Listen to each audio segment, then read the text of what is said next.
through a crooked cellar door, down a spindly staircase. There's cobwebs and black cats galore, a tired cliche haunted thing. And maybe if these walls could talk, they might even have a word or two.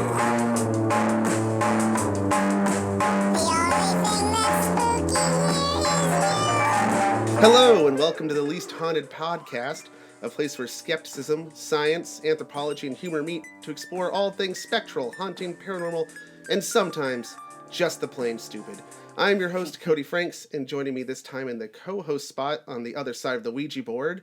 Go ahead and introduce yourself. Oh, hi, I'm Garth von Onnen. Pleasure to be here. Well, thanks for being here, Garth, and thanks for hosting us. We are recording in your wonderful... can I say, like, ancient home? Or yeah, no, it's a cabin. It's a historic artifact.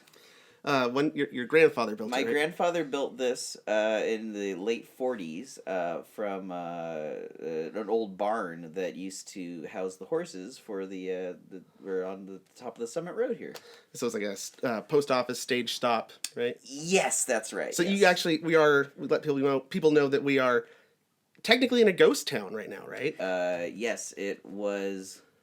Do you remember which California historical marker you are? No, I don't know what the number is. Well, okay, so there. Listeners at home, there's a database you can go to look up California. Yes, we're in the Santa Cruz Mountains here. And now they can stalk you. And now they know exactly where I am. Now they know where you are. But seeing as we are in a ghost town and we are you are living in a house built by your grandfather, is it haunted? I have not ever heard any stories or experienced anything myself of it being haunted. I never even thought about it. How about just in general? Are you the type of person that believes in the paranormal or ghosts? No, I'm pretty lame. I kind of wish I had a little bit of something like that. I have friends who are, and they seem to live in this world of enchantment that I just don't have. So I guess that kind of answers my next question, which was that if you have ever experienced anything paranormal yourself. I don't. Well, no. I mean, I've definitely experienced things that were incredibly unlikely and amazing coincidences. And if I had a bit more of a superstitious mind, I would probably chalk them up. You know what I'm saying? Yeah. Oh, yeah. Totally. But so maybe I'm such a skeptic that the ghosts have been giving me clues, and I'm just too thick-headed to just the logic part of your brain is like way it's operating at a optimum amount. I guess you'd say optimum if you agree with that, or you'd say not optimum if you didn't. I don't know. Well, what about you, Cody? Do you feel? I know you to be a pretty level-headed, logical man, but you're also, I don't know. Yeah, well, that's the thing, is that growing up, I was convinced that my house was haunted. It was built in the 1930s by my great-grandfather on property that my family has been on for 5 generations, so since 1880. There's a lot of time. There's a lot of room there for ghosts. Yeah, and it's 5 generations of a family cursed with being pack rats. So, like, I grew up in this museum of just, 140 years worth of just junk. And then also that, like, let's see, 2 of my grandparents have passed away on the property, I'm sure great-grandparents did, and there's even an old family rumor that, like, my great-great-grandmother is buried somewhere on the property. But that's just a rumor. But also, my house is right below Highway 17, which is one of the most dangerous highways in California. So there's been a lot of death, right? Yeah. Where you sleep, where you lay your head at night, a lot of death has happened. Yeah, within, a couple hundred yards of where I sleep every night is an actual wrecked car from the 70s in which one of the passengers was killed. Wow. Right? But, saying all that, like, so growing up, there were a lot of things that I thought were unexplainable. Like, I would be in the house alone and, like, lights would come on or off, or I'd think that doors were opening and closing. But as I got older, now I look at that like, oh yeah, well, it's like an old house that doesn't have a foundation, and the Loma Prieta earthquake knocked it off its foundation, so of course Gravity will make doors like just creep closed. Yeah, there's no insulation, so drafts of air can cause air currents I'm not seeing. Old wiring explains lights going on or off. That's actually a really interesting point I never thought about. But yeah, with your stereotypical haunted house, it's going to be an old house that is susceptible to lots of creaking. Maybe not a firm base, and also old lighting, and drafty. I mean, all those things lead to a lot of unexplained movement. Oh, yeah. And that's where sounds come from. So actually, it makes perfect sense that a haunted house would be. And all of our popular culture has told us that if you find yourself in a house such as that it's going to be haunted. So you already have this like confirmation bias going on. Yeah, you've seen the movies. Yeah, I can see that. Yeah. But those are interesting points that you just brought up about. The older house, because those might factor into the story we're going to talk about today. Oh, I've purposefully avoided what this was going to be, so this is all new to you. All new to me. Okay, all right. So, I don't want to give away. I'm trying to figure out how I can tease this out for as long as I can before I drop. Yeah, bury the lead. Before I drop the shoe. Okay, so our story takes place on the Isle of Man, which is off the coast of England, in a small town called Dalby, and at a very isolated farmhouse in an area known as Cashin's Gap. Everything's got to have fun names. They get that in England. It's I wish we had more of those here. So, it takes place on, like I said, a isolated farmhouse. It is owned by the Irving family, which is Father Jim, age 60. His wife Margaret, I could not find a listed age for her. And then their young daughter, Vori, aged 12. Jim was a retired salesman who, in his retirement, decided to purchase this old farm and make a go at farming. But the family is still financially struggling all the time, having a hard time making ends meet. Like I said, it was isolated. They're 2 miles away from their nearest neighbor. They have no phone, no electricity, and that therefore also no radio. So maybe you said, but I couldn't remember when was this about? Oh, early 1930s. So, okay, so this is quite a while ago. Yeah, so most of the events kick off in 31, but it might have started earlier, and that's just the first time the family said anything, and then it lasts through the mid-30s. Things really get going. Okay, got it. So sometime in possibly 1930 or 1931. The family begun to hear strange noises within their walls. So, scrabbling noises, scratching, odd rummaging and scurrying sounds. So, of course, they think rat, right? Yeah, that's. I have heard those things, and it was a rat. Yeah, it's the same thing. Yes. My house, yeah, rats in your walls. That would be my go-to. I wouldn't even. H.P. Lovecraft wrote a story about the terror of the rats in the walls and how. Really? It's an interesting story. This is somewhat, I guess, tangentially related. Small time compared to Cthulhu. Yeah. I mean, it begins. A sequel. It's about rats. It begins with rats in the walls. It doesn't end there. Okay. But anyway, so the Irving family, hearing these noises inside their walls, they think logically it is a rat. So they put out traps. Nothing gives them the traps. No avail. Then Father Jim gets the idea that he can possibly scare whatever is out of the wall if he mimics a dog barking. Oh, yeah. No, this is weird because they have a dog. Like, they have... I forgot to mention, they have a dog. It's there. But it can't be bothered to do this. You can't really get most... I guess you can teach a dog to bark on command. Oh, my dog is a compulsive ratter. Like, she will just drive herself crazy trying to get to the rats in our walls that come into this time of year and does not give up. So anyway, Jim decides... I'm going to pretend to be a dog. That'll do the trick. However, when he barks... Just imagining the 60-year-old British man barking. Yeah, right. At the walls. Yeah, on his hands and knees, just barking at the baseboard. But, however, when he does this, whatever is in the wall barks back. It copies him. No. It mimics him. Oh, okay. Yeah. This is getting good. Okay. And then... He starts testing this out by doing other noises. So he'll whistle like a bird, and the exact same whistle will come back. So whatever's in there is copying him. Is he alone right now, or no? His family's hearing it. His daughter. Oh, they're a witness to this. They are witness to this. Yes. Okay. Over time, these noises start to become more human. They describe it like sounding like a baby gurgling inside their wall, and eventually, it speaks. in a clear, well, not a clear, a high-pitched voice is what they describe it as. The entity within the wall introduces itself with the name Gef. It is Gef. Gef. And Gef gives this bit of information about himself. I was born near Delhi, India, on June 7th, 1852. I have been shot at by Indians. I am a marsh mongoose. Wow. That's right. Gef is a talking mongoose. Wow. From India. He claims from India. Now note, this is happening in 1930 or 1931. If he was really born in 1852, Gef would be 78 years old. Now, I looked into this. How old do mongooses get? I did this research. I looked into this. This is the next question. In captivity, about 20 years. Now, the next part is something that might work in Jeff's favor.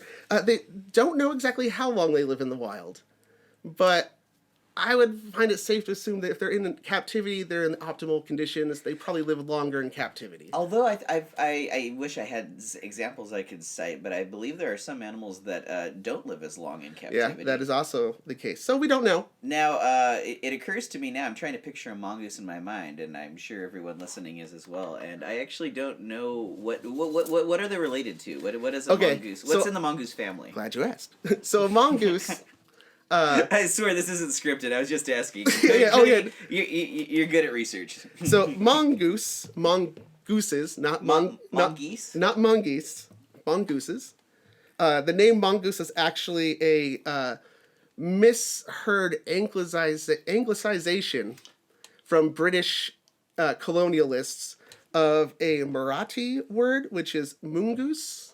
Oh. I'm probably mispronouncing both of those things incorrectly, and I apologize. I don't know what that means, but that was the name for the creature. It got anglicized as originally mongoose, with Mungoose, and then eventually to mongoose.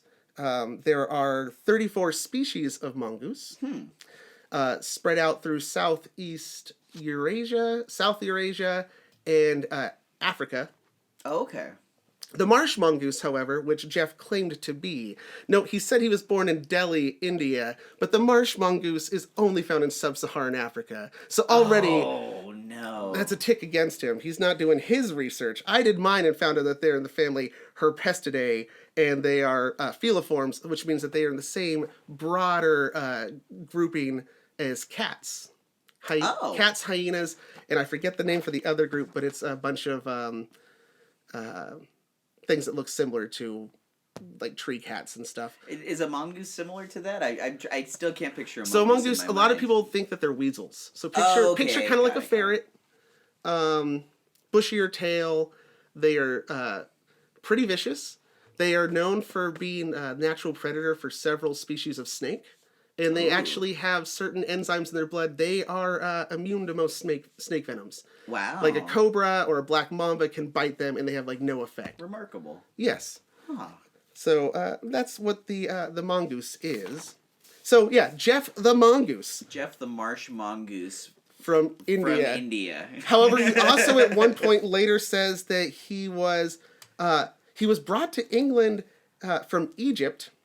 Oh. By a man named Holland. And he says, when I was in India, I lived with a tall man who wore a green turban on his head. Then I lived with a deformed man, a hunchback. I don't know why that... He's really fleshing out his backstory. Yeah, no, I like the detail, but it doesn't... I can't tell if it actually makes him seem more credible or not.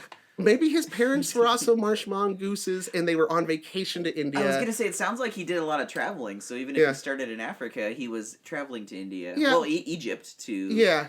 India to... My nephew, my brother's in the army, so my nephew was born in Germany. There you go. Right? But he's still like an American. So maybe he's still Jeff's... a Santa Cruzian, even though he was born in Germany. Yeah, Jeff's parents might have been ambassadors to India. There you go. Right? That the makes mongoose ambassador. So what's he doing on the Isle of Man?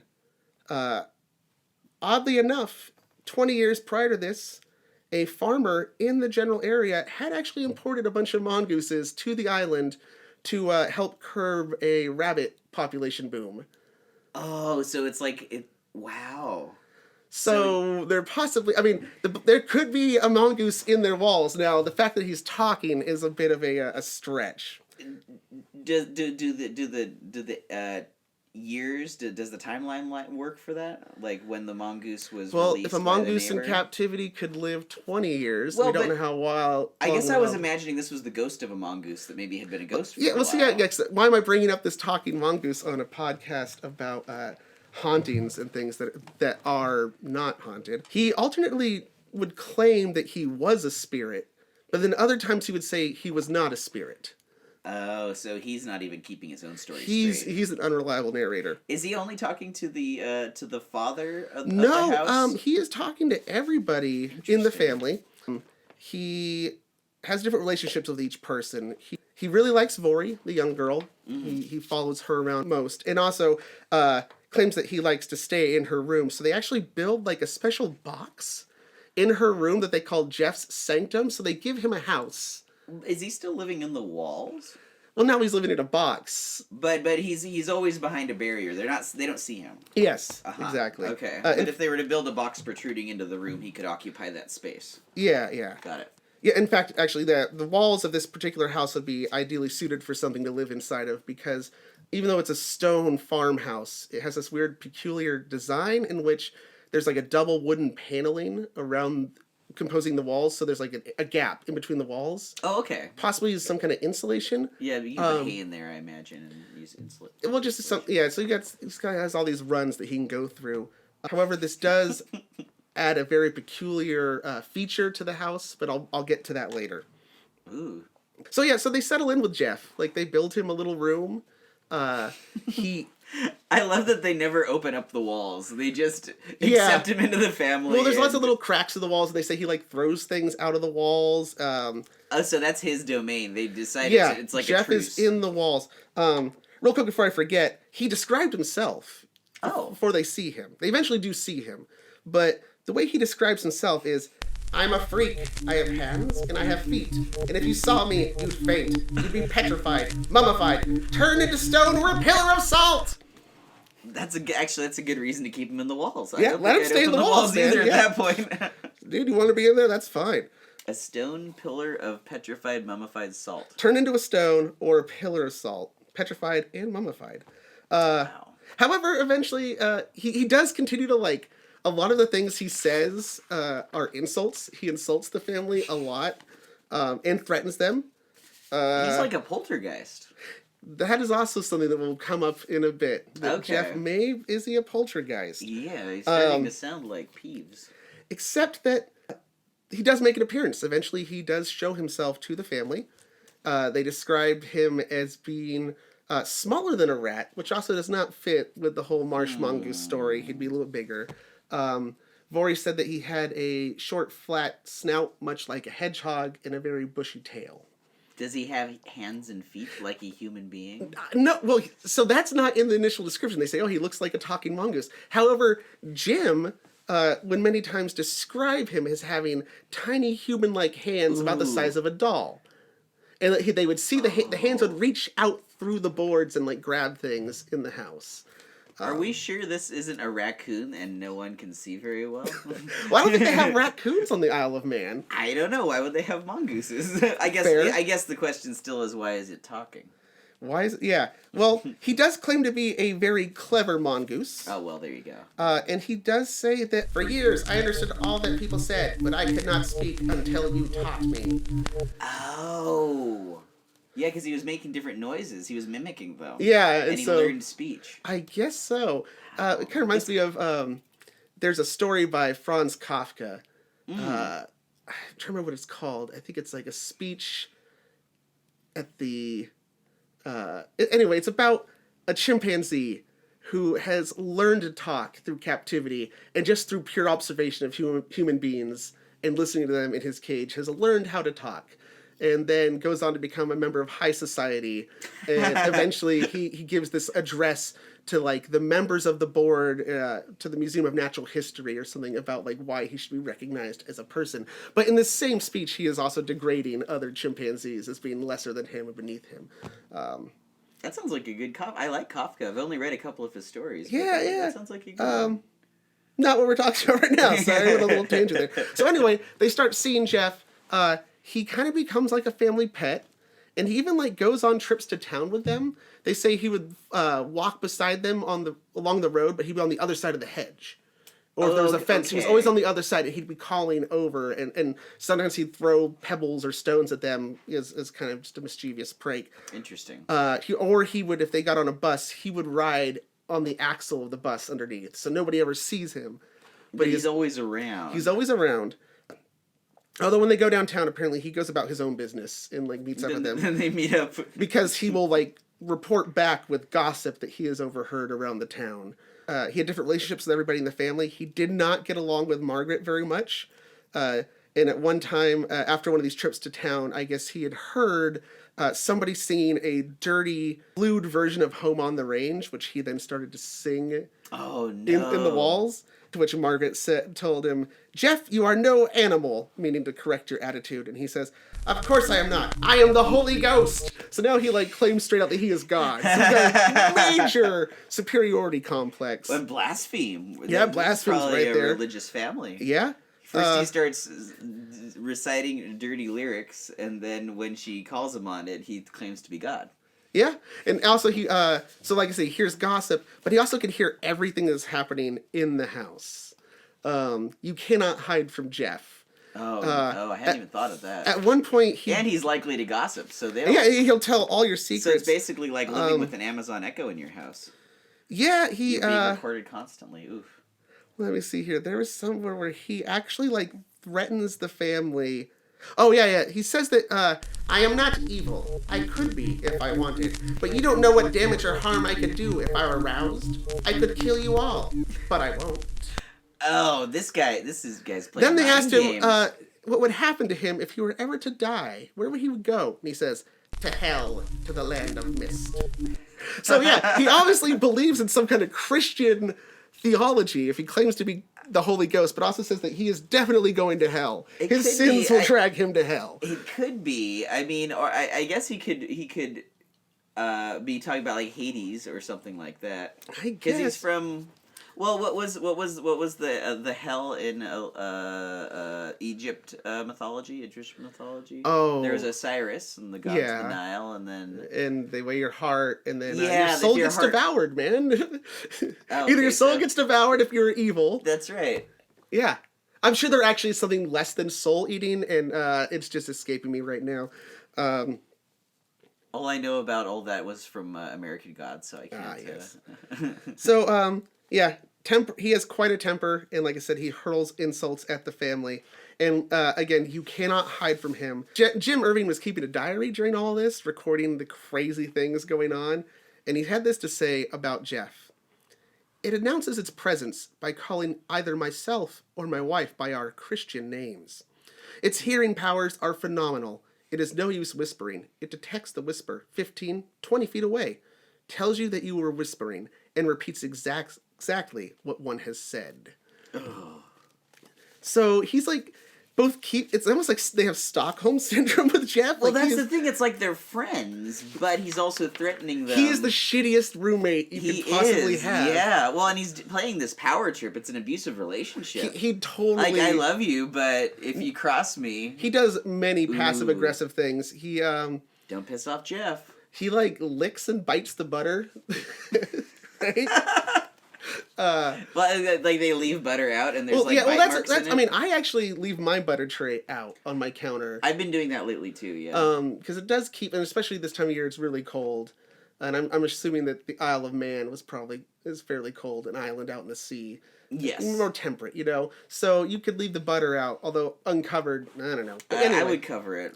Either way. But I'm not on the Isle of Man. Gef would get into that. But also, he would help out the family.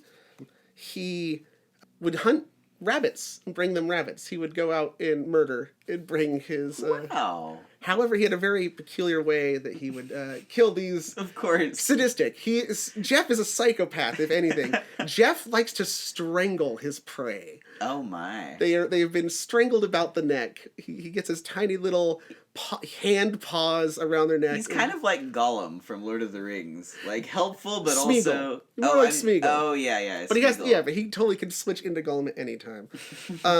So, through all this, actually...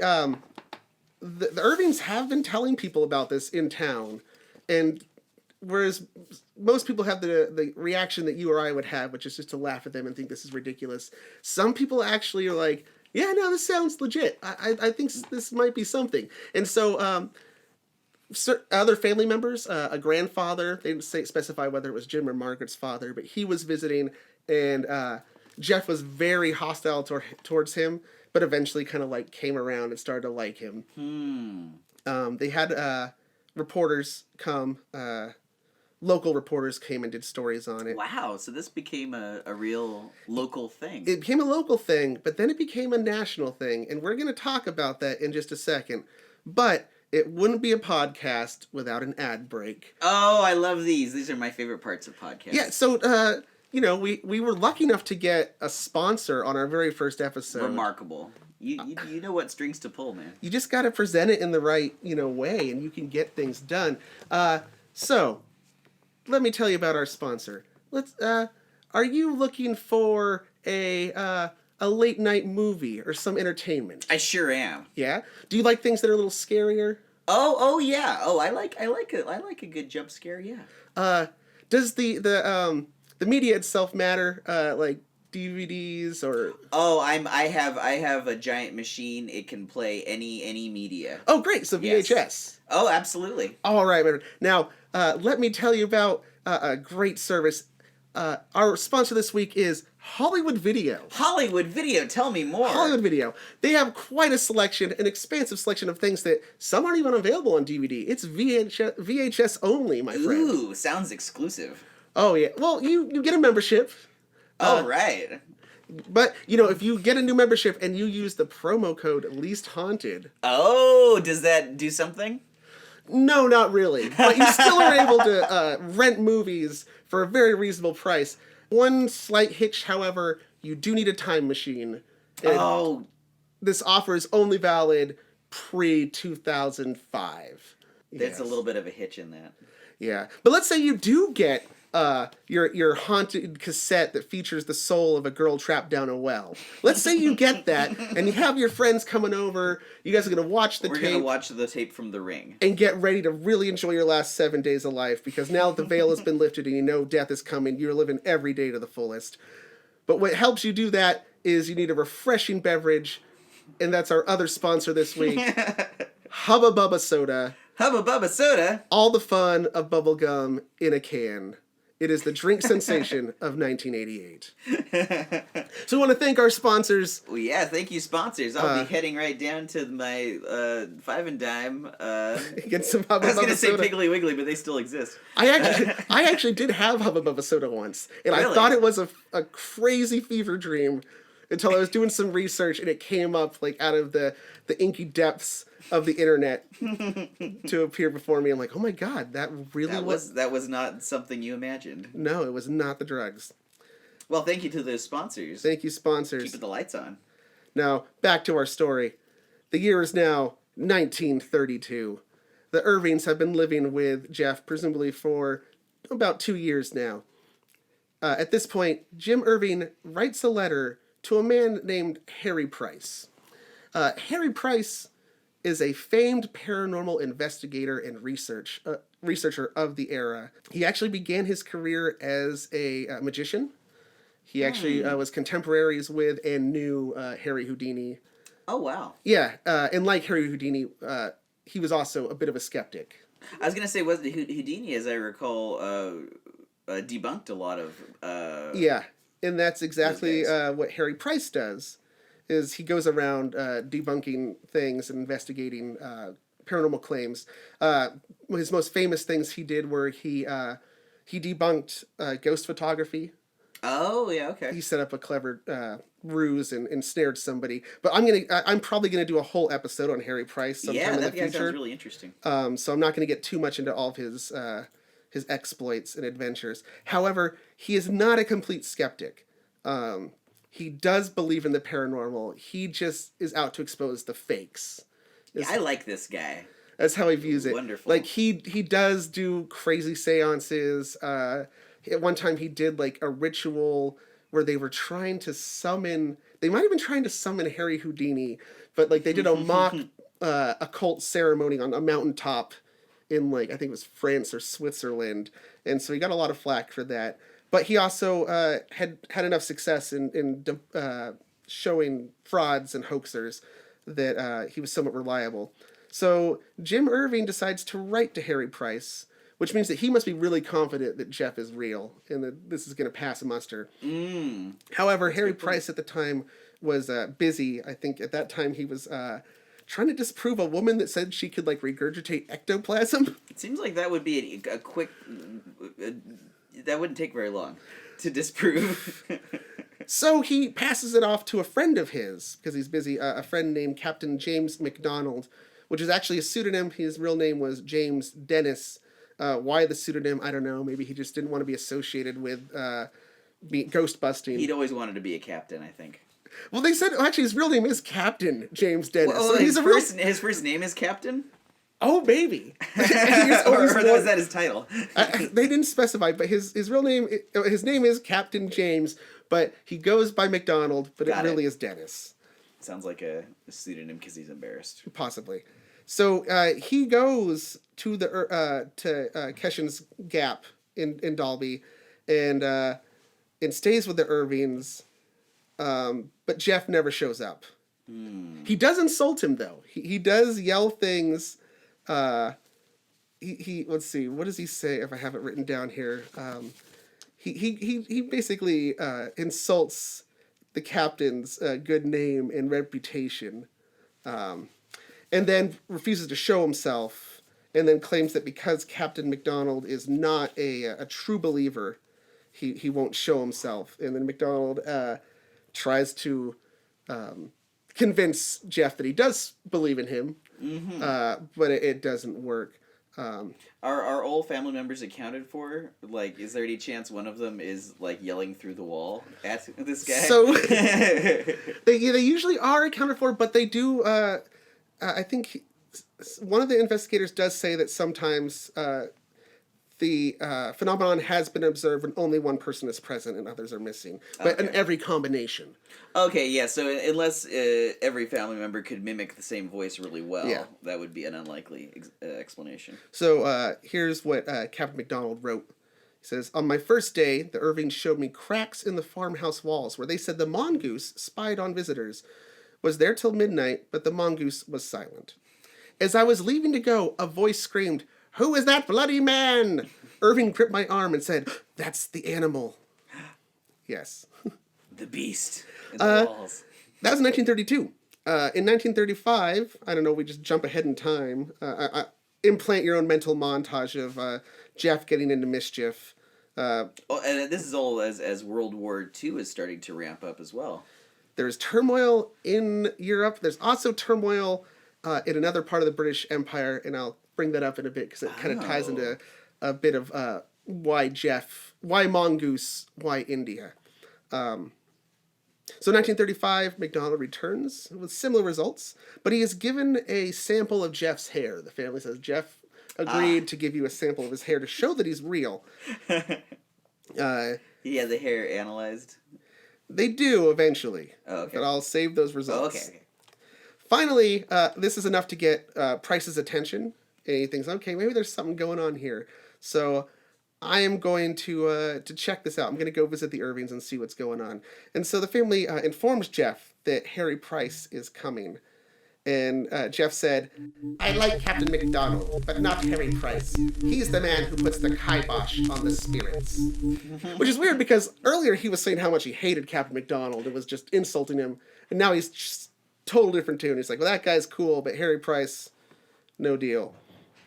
Harry Price shows up and he spends 2 days at the farm, but Gef does not show up. They do the similar thing they did with Captain McDonald. They give him the tour and show him all the places where things happen. They show him where Gef leaves the strangled rabbits. They show him Jeff's sanctum in Vori's room where he lives. Let's see. Oh, so then Price said about it, about midnight we decided that Gef had no intention of coming into the open and that we had better go home.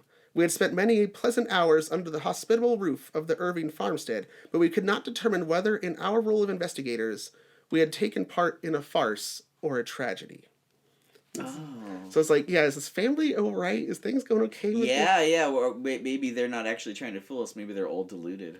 They could be having a delusion. I mean, they were under extreme financial burden. They were stressed out. Jim was feeling a bit like a failure. And that is so. Wow, what a different angle to look at all of this. This has been funny, but yeah, these people are so desperate. It could be yeah. And our next investigator who enters into the story makes that connection, sort of. So after Price gives up and he leaves, Gef makes his reappearance, and he tells the family that he had been on vacation. He had just decided to leave, conveniently for him. Traveling the world. However, Price leaves the family with some plasticine, modeling clay. Oh, yeah. And asks if they could convince Gef to submit paw prints and tooth impressions. We're going to get forensics on this mongoose. And eventually Gef actually goes with it. He's like, yeah, I'll do it. Wow. It occurs to me if this was a little bit later, it'd probably be easy to have a camera, but I don't know how. Well, they actually did get pictures. In one of the things I was reading, but I didn't make it into my notes, one of the conditions Gef gave for an early, investigator to show up and a reporter is that he demanded that they had to give Vori the gift of a new camera. Gef demanded, I'm not going to show up unless you give her this camera. And so they do, and he still doesn't show up. So he, But they got a camera out of it. They got a camera out of it. So we have there is, they're getting something out of it. And with that camera, they did take a few pictures of Gef. And I don't know, I think we're going to get a Instagram set up for this so that we can post, video, any... This is a multimedia thing. Yeah. Well, that way we can put pieces of evidence on Instagram so our listeners can then go and see these pictures. Yeah, that's a great idea. So we're probably gonna get that set up, and if we do, it'll just be the link in the show notes, something like that. We'll link it. But there's these pictures of Gef, and it looks really blurry. He's kind of a Bigfoot situation here. It could be a cat. It could be a stoat, which is a type of weasel. It could also just be a stuffed animal or taxidermy. It's really hard to say. Yeah, but he does give his handprints and tooth impressions after complaining about how hard the clay was. He makes a stink about that, and so they have to soften it up for him. And then he says and then after he did it, he says something along the lines of, it was really hard, but I did it. Now you owe me. Yeah, you owe me. Yes. Knowing this guy. That's kind of it for Price for the time being. He kind of he later does write a book about it. I think he calls it The Spook of Dalby or Darby, the town that it's in. He writes a bunch of other books. He also actually was, I think, if my notes are right, he was one of the founding members of the British Film Institute. Wow. Yeah. So he had his home career and other stuff he did. But the next investigator is a research officer for the National Institute of Psychical Research, which is an actual, I'm not sure if they were really affiliated with the government or with just their own thing. I guess anybody can just call themselves the National Institute of whatever. It's right? possible, yeah. I mean, the governments have been known to do, like the Men Who Stare at Goats. And, Project Stargate. And the CIA psyop stuff. It could have been a branch of. Britain had its own version. Who are the people that keep Hellboy in line? There you go. Yeah, it's those people. The British X-Files. Yes, and they decide we're going to go check this out. So they send one of their top research officers, a man named Nandor Fodor. Nandor Fodor. Straight from the Star Wars galaxy. Wow. Nandor... I think I have his action figure in one of my old boxes here. Yes, Nandor Wait, what was it? Nandor Fodor. Fodor. Nandor Fodor. Nando Fodor. Endor Hodor. He's a very interesting individual who also might eventually get his own episode, just because it's fun to say Nandor Fodor. I've been trying to say it. I still can't say it. Nandor Fodor. He was heavily influenced by Freud, and Nandor Fodor was influenced by Freud. Okay. Sigmund Freud and Nandor Fodor. He actually claimed that he could psychoanalyze ghosts, and that's actually what he did. He didn't so much investigate as psychoanalyze. One of his specialties was poltergeists. In fact, he was the first person to propose that poltergeists are just the manifestations of a troubled individual. Have you ever heard this theory? Is this... No, I don't think I actually have. I was thinking of Harry Potter for a minute. There was a sort of a creature in Harry Potter. No. Maybe... well, that isn't Peeves as a poltergeist, right? No, but there was one where a wizard, if he's has enough problems. That's in where there. Their magic. That. I guess it is kind of like that. That might be J.K. Rowling's take on that. In fact, we'll actually get into something she did. Something that she took inspiration from has a big connection to Gef, and we're going to get into that too. Oh, interesting. There's a whole nother side to this. But Nandor Fodor had this theory that poltergeist activity is usually the psychic influence of a troubled person, most often a young person going through puberty. And their subconscious is manifesting physically as a separate entity, but really it's emanating from this troubled. Yes, it lashes out. Child. It manifests. Yeah, and in most famous cases of poltergeists, if you look at the evidence. I should say air quotes evidence or the facts of the case, there usually is a young adolescent involved somewhere. Interesting. And usually I never heard that angle of. And sometimes after stories. they've been into puberty enough and get firmly into their teenage years, usually the activity stops. However, Fodor. There's a 12-year-old in this house. At this point, she'd be 13 or 14.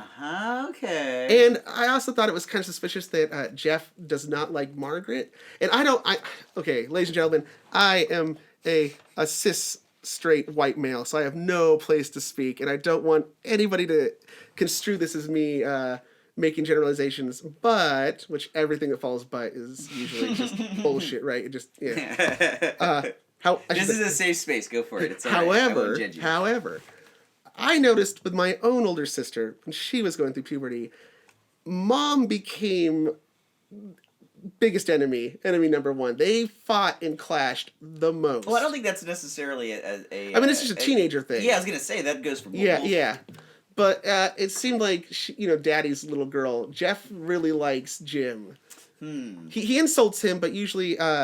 he actually says at one time that he prefers Jim because Jim answers his questions and is knowledgeable and so interesting. Just something for consideration. Yeah. We do have a pubescent girl in the house.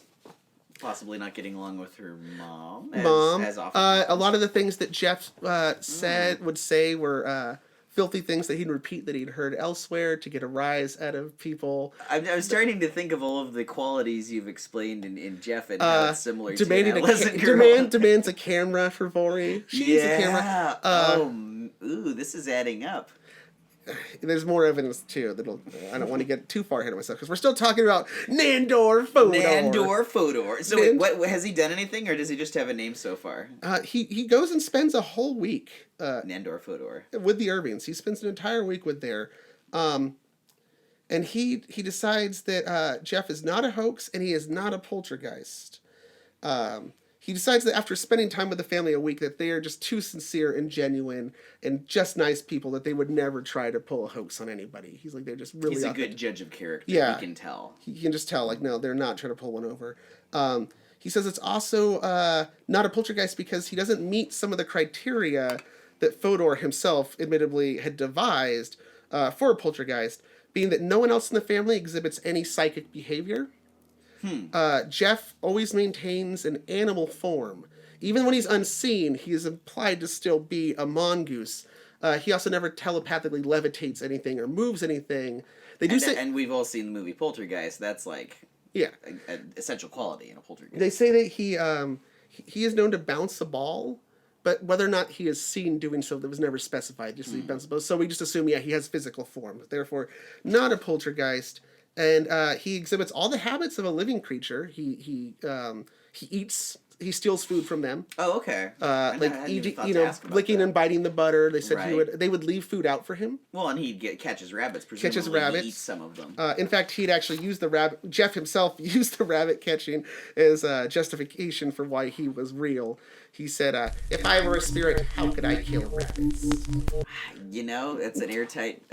Right? If the talking mongoose says he's a talking mongoose, I guess we gotta believe him. If a talking mongoose were to tell me it was a talking mongoose, I would believe him. Yeah. So here is the conclusion of Nandor Fodor. Nandor Fodor says that Gef is in fact a talking mongoose. Wow. Yes, exactly. What are his credentials? He is the a research officer for the National Institute of Psychical Research. Yes, that's an accredited organization. This is the British Mulder. Yeah. Fox Mulder. Here's a direct quote from Nandor. He says, "Do I believe in him? I've examined the evidence. I have tried all the possible solutions I could think of. None of them answers the case. All the evidence is in favor of Gef's being a talking animal. I have not seen him. He did not talk to me. He claimed to be an animal. I cannot disprove that claim." Wow, this guy is he sets a high standard. He did. I didn't see it. I didn't see it. I didn't hear it. But they say it claims it's a talking mongoose. My only possible conclusion is to trust this family that has nothing to gain. Later, however, Nandor Fodor, I gotta say both parts of it. Yeah, no. You just can't say Boba, you gotta say Boba Fett. Mr. Fodor, that doesn't work. Nandor Fodor. He's not just Akbar, he is General Akbar. That's right, Admiral Akbar. Nandor Fodor later revises his conclusion. He comes to believe that Gef is actually a split-off piece of Jim Irving's personality that has gained its own autonomy. Would that qualify as a poltergeist? Possibly. But he thinks that it actually physically manifested itself still as a talking mongoose. Right. He says, this next thing's a long quote of Nandor. "As I look back as a psychologist on my memories of Irving, one fact stands out which my story does not reveal." I'm sorry. He can start over. He has no memories of Irving. Well, he met him. Oh, okay. He spent a week with him. Okay, cut that part out. Leave it in. Start the That's quote fine. again. Okay. That's, no, it needed clarification. I'm glad, because other people might... Irving is not Gef. I just mixed up the names. Oh, no, Irving is Jim. Yeah. Jim, not Gef. Right. Right. Okay. He says, "As I look back as a psychologist on my memories of Irving, one fact stands out which my story does not reveal. He was a man who failed in life and whose many passions were too strong to bear this failure with resignation. As a commercial traveler, originally his horizons were too wide, both physically and mentally, to reconcile himself to the cabined and confined life of a sheep and goat farmer in a godforsaken spot where he was constantly struggling against physical starvation. The problem of mental starvation for a man of Irving's intelligence must have been even more serious. There was no way to relieve it by conscious means, so his unconscious took care of the job and produced the strange hybrid of Gef, fitting no category of humans, animals, or ghosts, yet having common features with all of them. Had Irving been a student of psychical research, the development of Gef would have proceeded, I believe, on more occult lines."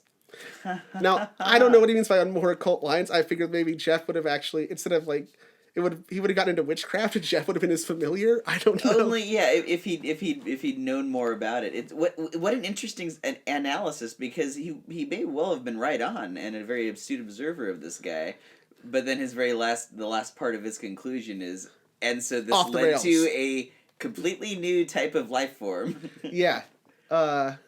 Wow. I guess we're just lucky that it was a talking mongoose and he didn't go full like Norman Bates, you know? Yeah, right. Right? Split That's personality. So Jim Irving passed away in 1946, and because the family was still struggling financially, Margaret and Vory could not keep the farm, and they had to leave. They moved to the mainland. Gef did not follow them. Now, the story of Gef had gotten so much notoriety. It said that they had a hard time even selling the farm because no one wanted to live in a haunted farmhouse, or nobody wanted to put up with Gef. I would almost have thought the value might have risen, but right. That's usually what you know. But in people our modern are superstitious. in our modern capitalist society, however, if you claim a place is haunted, business is most likely going to double. Yeah. At least for a while. But that says something about the culture of the people living there, that they were more superstitious than seeing it as a money-making thing. So that's interesting. That's, again, another point that we'll get back to. Uh-huh. So, conclusions. What are we to make of all this evidence? Remember the hair sample that Captain McDonald had given? It was tested by a man named Reginald Peacock. Wow. Yeah. Colonel Mustard. The whole gang's there. Captain McDonald, Reginald Peacock, Professor Plum, Nandor Fodor. Nandor Fodor with the wrench in the... Oh, it's great. There should be, we could make a Gef board game. But Reginald Peacock was of the Natural History Museum in London. And he examined the Gef sample, and he could not match it to any known animal. Wow. Sorry, I got ahead of myself. Actually, he did. The hair was a dog. It was a dog. Oh. Yeah, sorry. Little hair the dog. Yeah, it was... that threatened you. It was most likely from some generic breed of sheepdog, which the Irvings did have. That's even more remarkable. But he also...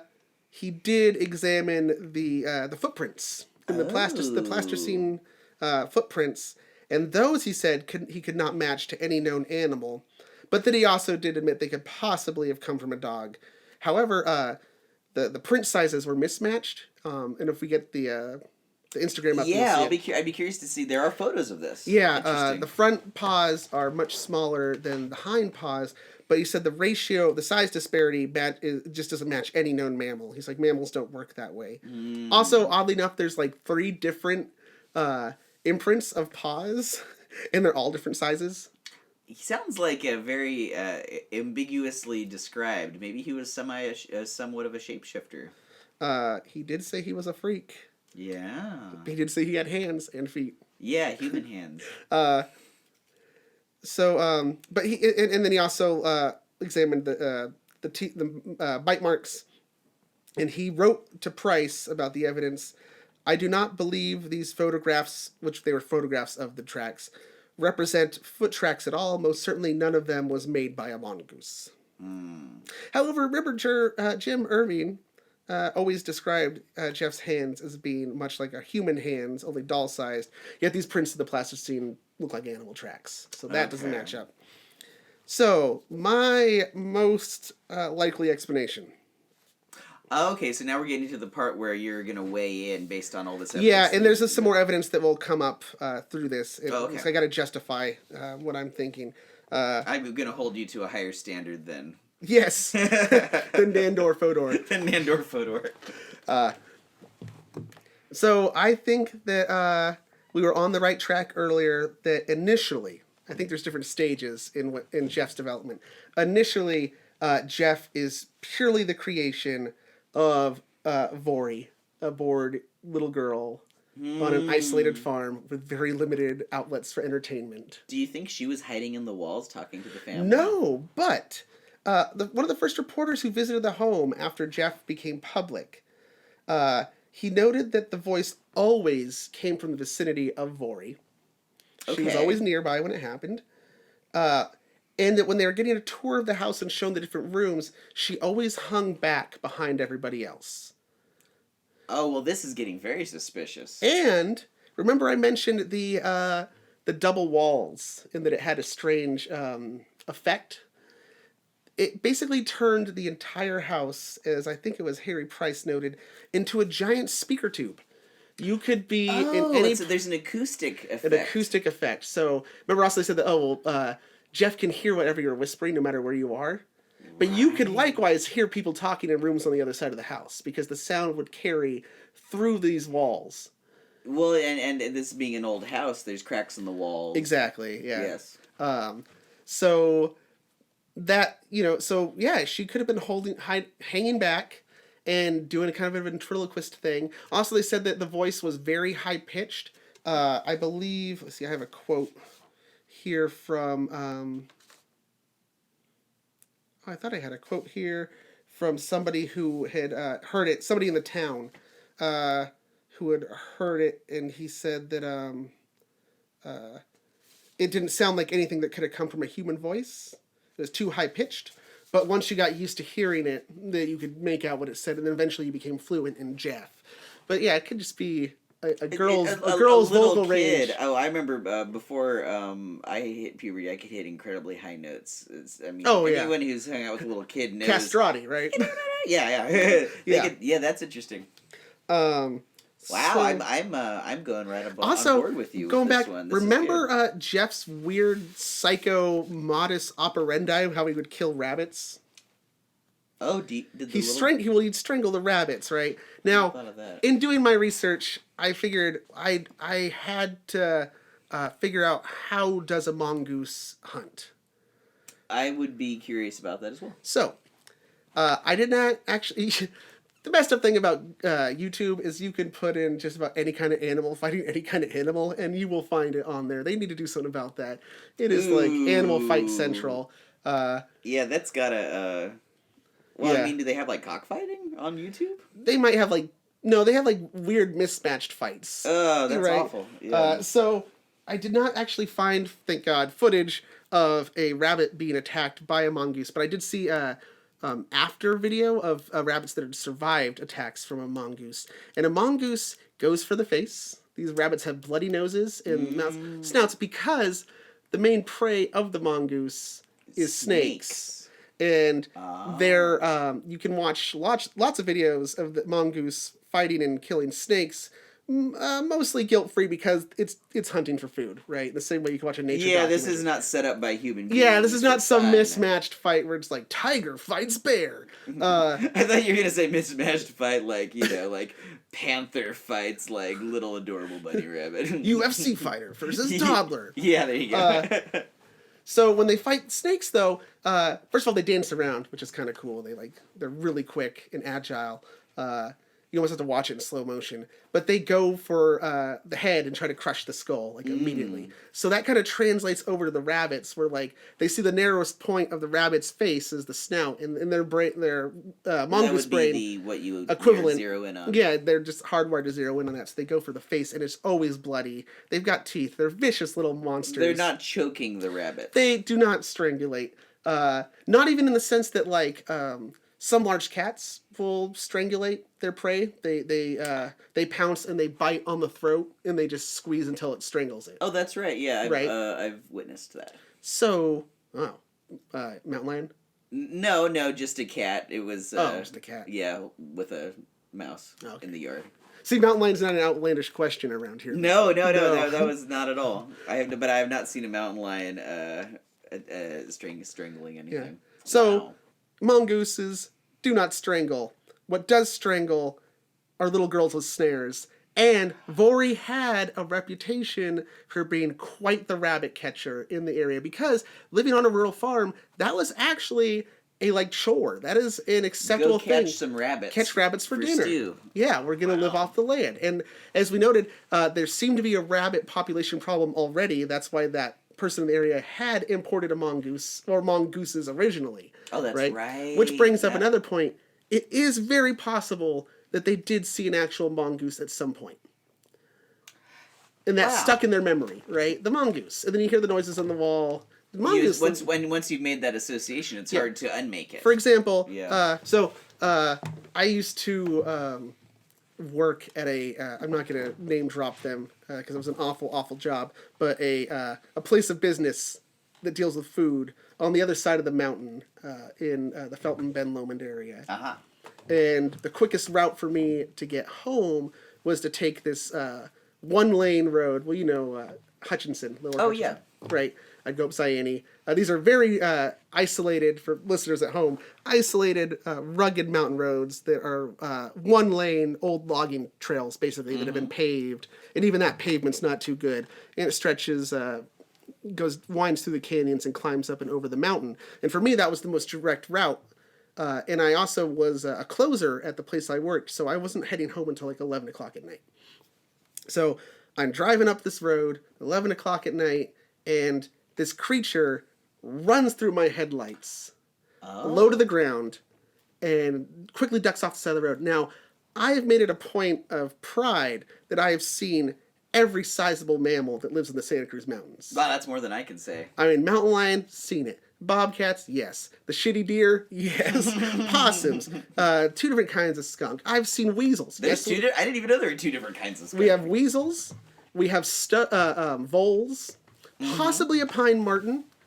And I thought that was all of them, to my knowledge. But what I was not aware of was the creature that had run through my headlights, which had a very bizarre form of locomotion that was completely alien to me. And so my brain was just like shorted out. I'm like, what is that? You couldn't immediately identify it looked like an alien. Yeah, it moved wrong.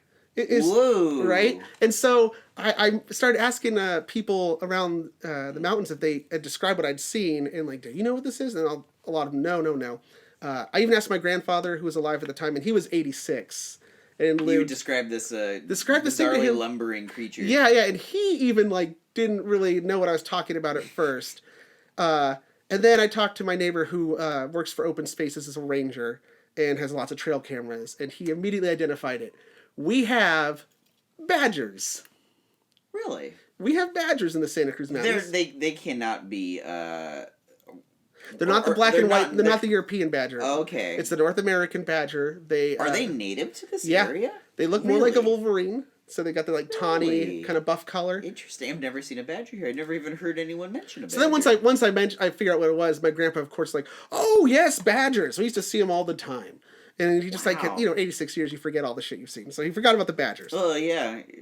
My point being that then stuck out in my head as my own personal Bigfoot for a while. And now it's like I always think of the badger. So now anytime I see something my brain doesn't automatically recognize, it just puts in badger. Must be the badger. Badger is your miscellaneous identification file in your brain. Which was dangerous because we also have another mammal in the area, which I also ticked off my list. We have ring-tailed cats. They're a cousin to the raccoon. We'll look them up later. Oh, okay. Yeah, people at home, look up a ring-tailed cat. Not the same as a cat. No, they are not felines. Oh, okay. They are cousins. Cats. Yeah, they look kind of like a lemur. Oh, like a raccoon lemur. They've got really cool. Look them up if you get the chance. But the point I was trying to make is that this thing sticks in your memory. So maybe they did see an actual surviving mongoose. Maybe the last mongoose that was surviving from this failed experiment sticks in their mind, or possibly it even did live in their walls, and then like somehow it gets combined into Gef the Talking Mongoose, and it doesn't get questioned very much because there is a long-standing folk tradition in that part of the world of house spirits that live in your home. Oh, interesting. So once they took it in stride as a likely explanation for what they were experiencing. And this would also explain how a little girl potentially tricked the rest of her family for years. Also why a little girl might even kind of create such a thing is because it's already something that's in folklore, the books that she's reading. You're reading fairy tales as a child. And they, like I said, there's no radio, there's no electricity. Mm-hmm. Your imagination gets to really grow. I'm starting to think now that all kinds of examples of spirits in houses were really children playing pranks on their parents. But have you ever heard of a brownie? Yes, I had a kobold. I had a book of fairies. Was it the Brian Froud book? Yeah, illustrated by Brian Froud, and I remember the brownie being there. Yes. So they are household spirits. They have different names, but they're kind of ubiquitous in Europe, and they go back to like pre-Roman pagan beliefs. In Scotland and parts of England, they're called brownies. In Germany, they're kobolds.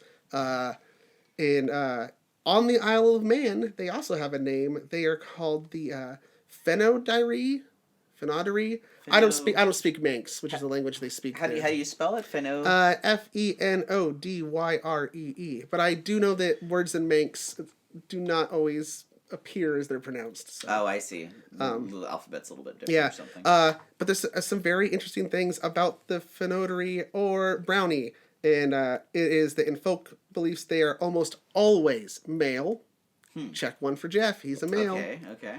They can bring good fortune, but they also can bring bad luck and turn on you. So good fortune, he brought rabbits to the house and helped them with the food. He also would tell them, supposedly, when uninvited guests were showing up. So he's a watchdog of sorts. Kind of like a watchdog. Unlike that sheepdog they have already. You can't even chase off rats. This is what happens when your sheepdog doesn't do its job. You get one of these guys. Their appearances are often described as frightening or upsetting. Remember how Gef described himself? I'm a freak. That's right. If you saw me, it would terrify you. Okay. And they sometimes take animal forms. He is a mongoose. There you go. Right? So you already have this existing folk belief in that she would have heard as a child. The framework is already there. It is, yeah. And then why mongoose? Either they did see a mongoose or Rikki Tikki Tavi. The Jungle Book was a very popular book. It was published it had been published in 1894 or 1895. And so it'd been out for a while, but it was well known. And if it's not like today where we have so much content. There were bestsellers and like everybody had those books and like that was it. So she might have had a copy of Rikki Tikki Tavi or the Jungle Book. And that would have been where she got the idea of a mongoose to begin. Also, though, the year, it's 1930 or 1931.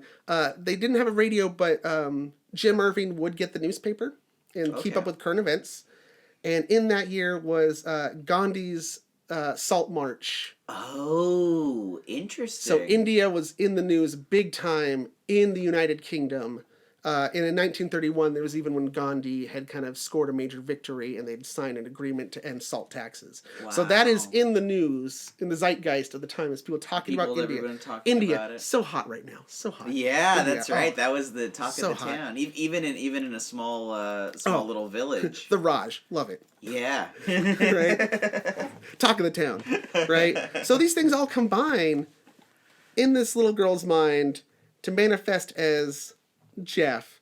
Then the family kind of goes along with it because, as Fodor pointed out, Jim has some serious issues going on, stressed out things, and maybe he could have just either bought into the delusion or went with it because it was fun. It's a nice distraction. Looking at it from another angle, it's not so much her fooling them, which it's hard to really imagine would last even with superstitious people. It could have become but it's the sort of a shared inside joke story. Yeah. Now that I think about it, I mean, my family had things like that. Like, I can't think of any good examples right now. Well, but everybody, when they live together, they might come up with inside jokes and references, especially with kids around. Yeah, and that's actually one of the purposes anthropologically that brownies in the house spirit myth kind of serves socially is that it could give if something goes wrong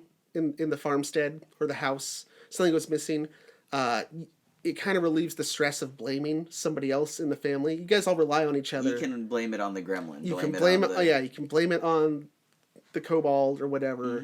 They took it. They misplaced it. It's not us. And so that kind of resolves the blame and kind of diffuses any stressful situations that might be happening socially in the family. Makes a lot of sense. And also, there's even theories that the original belief goes way back to, Bronze Age beliefs of ancestor worship. And that the household spirit was somebody as an ancestor. Oh, interesting. And got into animism and stuff like that. So, yeah, the family gets in on it. Whether or not it's just a way an outlet for stress. I'm starting to like that the most. Yeah, not so much that she fooled them, but that this was just like a shared thing, and it got a little bit out of hand because here you have reporters coming to the house. And... Well, also, like, the second that Gef starts making a demand of a new camera, which is pretty expensive at that time, then you're like, okay, he's serving more than one purpose for yeah, the family. Yeah, and especially if the family's struggling financially, they could hope, hey, maybe this will put us on the map. We'll get tourism or something like that. Although the opposite seems to have been the case. Vori claimed that she was teased at school, and she actually never married her entire life.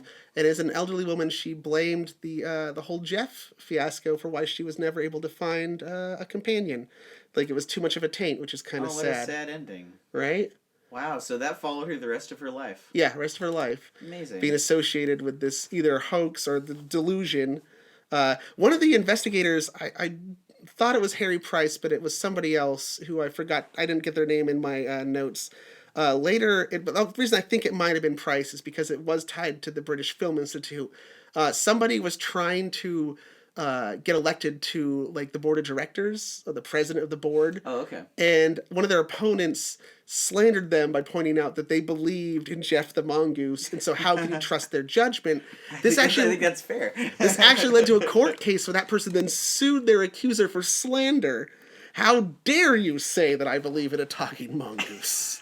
Or how dare you assume a talking mongoose isn't real? Yeah, you could.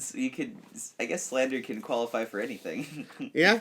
So there you have it. Wow. The tale of Gef the Mongoose. Remarkable. I'd never heard of that. I wonder if that is. Do you think people in England are all familiar with this story? I did as I was doing the research for this, I did kind of I did some searches. I wanted to see if other people had done a podcast about this or YouTube videos. There's a few YouTube videos about it. There was a book that was published, I think, in 2017. Most of my research actually came from somebody compiled, read the book and summarized it in blog form. So I want to give a thanks to them. It is jeffmongoose.blogspot.com. Oh, wow. Also, Gef is spelt G-E-F. G-E-F. G-E-F. Not Geoff like Joffrey. No, there's no O. G-E-F. G-E-F. Never in any of the things I was reading and looking up did they explain at what point he informed them how to spell his name. They weren't. Could it have been Gef with an accent? No, this is not a GIF situation. This is soft G. You read it as one and call it the other because everyone always read it. Well, also he also would claim his name was Gef. Okay. It did make it into some popular culture. There's actually a band that I just discovered called Lemon Demon, and it's actually a band that is the side project of. I know the first name is Neil. I'm not going to say the last name because I'm probably going to pronounce it wrong. But most people will know him as the guy that did the Potter Puppet Pals. Oh, the Harry Potter Puppet Pals. Yeah, look up that guy. He's also really interesting. It turns out that he's responsible for all those early 2000s Flash animation music videos. But anyway, he has a side project called Lemon Demon. They do a song called The Eighth Wonder, which is all the lyrics are purely made up of quotes from Gef the Mongoose rearranged. Wow. And the videos... What a way to write a song. Yeah, and also to be such an esoteric thing to sing about. The music video is also really creatively done. And so there you have it. Well, I will have to check that out. That's a hell of a story. Gef. Wow, Gef the Mongoose. Yeah. Amazing. Well, I'm glad that you took this little trip with me and let me tell you about Gef the Mongoose. That was fantastic. I had a wonderful time. I'll be very curious to listen to this now that we're done with it. All right. So once again, though, before we forget, we want to thank also this week's sponsors. That's Hollywood Video and Hubba Bubba Soda. Hollywood Video and Hubba Bubba. Hubba Bubba Soda. Get your drinks yesterday. Drink your drinks. Watch your films yesterday. Chew your drinks and drink your gum. So once again, this has been the Least Haunted Podcast. Thank you for listening.